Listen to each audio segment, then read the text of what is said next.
Décès dû au coronavirus, et si la méthode de comptage belge était finalement la bonne? C'est la première ministre Sophie Wilmès qui le disait ce jeudi à la Chambre. Il est toujours difficile de parler de chiffres dans ces circonstances, car une vie est une vie, un décès reste un drame, qu'on décède du Covid-19 ou d'autres choses. Néanmoins, la question deviendra enjeu un politique à l'heure des bilans.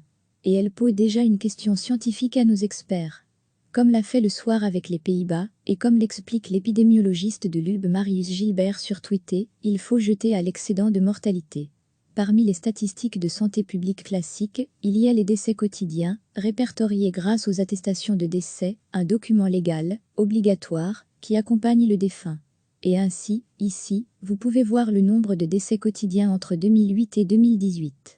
Pour les données plus récentes, Bemomo, pour Belgium Mortality Monitoring, permet de comparer le nombre de décès attendus et celui observé. Les données de Bemomo, les experts de Sciences Anno les exploitent dans leurs rapports hebdomadaires depuis le 9 avril.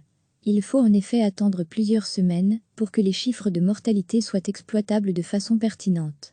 Ainsi, pour la semaine du 16 au 22 mars, Bemomo prévoyait 2275 décès, il y en eut 2540. C'est 11,6% de plus. Il y a donc un excédent de mortalité de 11,6%. La semaine d'après, du 23 mars au 29 mars, 3172 personnes sont mortes, 923 de plus qu'attendu, l'excédent de mortalité est de 41%. Et pour la semaine du 30 mars au 5 mai, 3918 décès ont été observés, 1700 de plus que prévu, l'excédent de mortalité atteint 76,7%. Cette semaine-là, la Belgique a comptabilisé 1476 décès liés au coronavirus. Il pourrait donc y avoir une sous-estimation du nombre de décès Covid-19. Pour certains experts, dont Marius Gilbert, cet excédent de mortalité est la comparaison la moins biaisée par les méthodes de comptage, dès lors qu'on souhaite comparer avec les autres pays.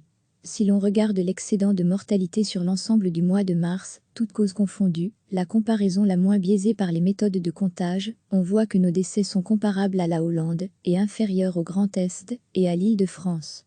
5/7 pic.twitter.com/oblique3www8mzw66c, comme le montrent les chiffres ci-dessus, sur la semaine allant du 30 mars au 5 avril, les Pays-Bas déplorent 5098 décès, soit 2197 de plus qu'attendu. L'excès de mortalité est donc de 75,73%. Pourtant, cette semaine-là, les Pays-Bas n'ont annoncé que 1073 décès dus au Covid-19, nos voisins ne tenant pas compte des décès dans les maisons de repos et de soins, MRS, mais uniquement les décès en hôpitaux. On peut répéter l'exercice pour d'autres pays européens, comme l'a fait The Economist avec l'Espagne, la France, jusqu'au 2 avril, l'Angleterre, le Pays de Galles, ou encore la Lombardie. Tous ces pays et régions ne comptabilisent pas les décès en MRS. Les chiffres officiels de mortalité dus au Covid-19 sont très certainement fortement sous-évalués. Les chiffres de mortalité, que ce soit chez nous ou ailleurs, sont à prendre avec beaucoup de recul.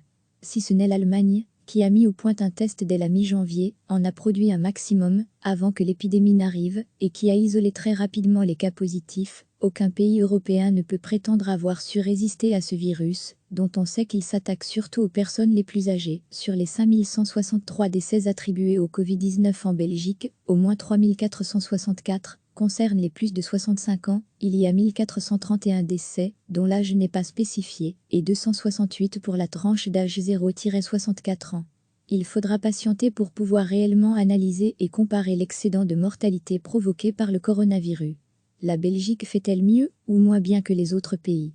En tout cas, la décision prise de tenir compte des décès dans les maisons de repos semble être la bonne, à tout le moins celle qui puisse rendre le mieux compte de la mortalité du virus. Faut-il dès lors réellement revoir cette façon de faire, comme le suggèrent certains membres du gouvernement?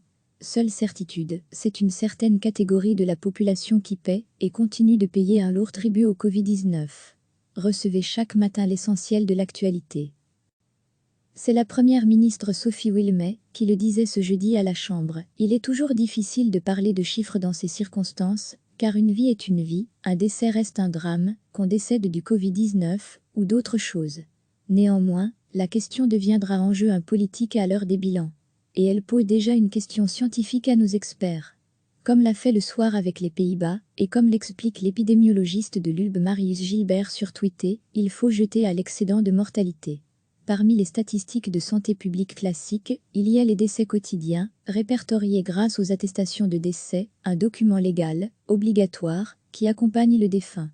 Et ainsi, ici, vous pouvez voir le nombre de décès quotidiens entre 2008 et 2018. Pour les données plus récentes, BeMomo, pour Belgium Mortality Monitoring, permet de comparer le nombre de décès attendus et celui observé. Les données de BeMomo, les experts de Scienceano les exploitent dans leurs rapports hebdomadaires depuis le 9 avril. Il faut en effet attendre plusieurs semaines pour que les chiffres de mortalité soient exploitables de façon pertinente. Ainsi, pour la semaine du 16 au 22 mars, BeMomo prévoyait 2275 décès, il y en eut 2540. C'est 11,6% de plus. Il y a donc eu un excédent de mortalité de 11,6%. La semaine d'après, du 23 mars au 29 mars, 3172 personnes sont mortes, 923 de plus qu'attendu, l'excédent de mortalité est de 41%. Et pour la semaine du 30 mars au 5 mai, 3918 décès ont été observés, 1700 de plus que prévu, l'excédent de mortalité atteint 76,7%. Cette semaine-là, la Belgique a comptabilité 1476 décès liés au coronavirus. Il pourrait donc y avoir une sous-estimation du nombre de décès Covid-19. Pour certains experts, dont Marius Gilbert, cet excédent de mortalité est la comparaison la moins biaisée par les méthodes de comptage, dès lors qu'on souhaite comparer avec les autres pays.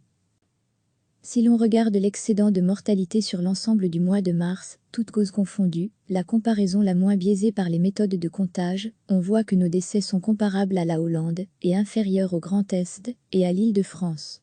5/7 pic.tweet.com/3www8mzw66c. Comme le montrent les chiffres ci-dessus, sur la semaine allant du 30 mars au 5 avril, les Pays-Bas déplorent 5098 décès, soit 2197 de plus qu'attendu. L'excès de mortalité est donc de 75,73%. Pourtant, cette semaine-là, les Pays-Bas n'ont annoncé que 1073 décès dus au Covid-19, nos voisins ne tenant pas compte des décès dans les maisons de repos et de soins, MRS, mais uniquement les décès en hôpitaux.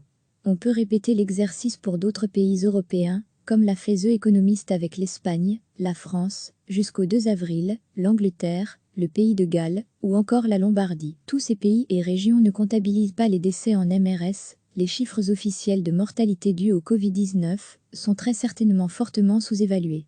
Les chiffres de mortalité, que ce soit chez nous ou ailleurs, sont à prendre avec beaucoup de recul. Si ce n'est l'Allemagne, qui a mis au point un test dès la mi-janvier, en a produit un maximum, avant que l'épidémie n'arrive, et qui a isolé très rapidement les cas positifs, aucun pays européen ne peut prétendre avoir su résister à ce virus, dont on sait qu'il s'attaque surtout aux personnes les plus âgées. Sur les 5163 décès attribués au Covid-19 en Belgique, au moins 3464 concernent les plus de 65 ans, il y a 1431 décès, dont l'âge n'est pas spécifié, et 268 pour la tranche d'âge 0-64 ans.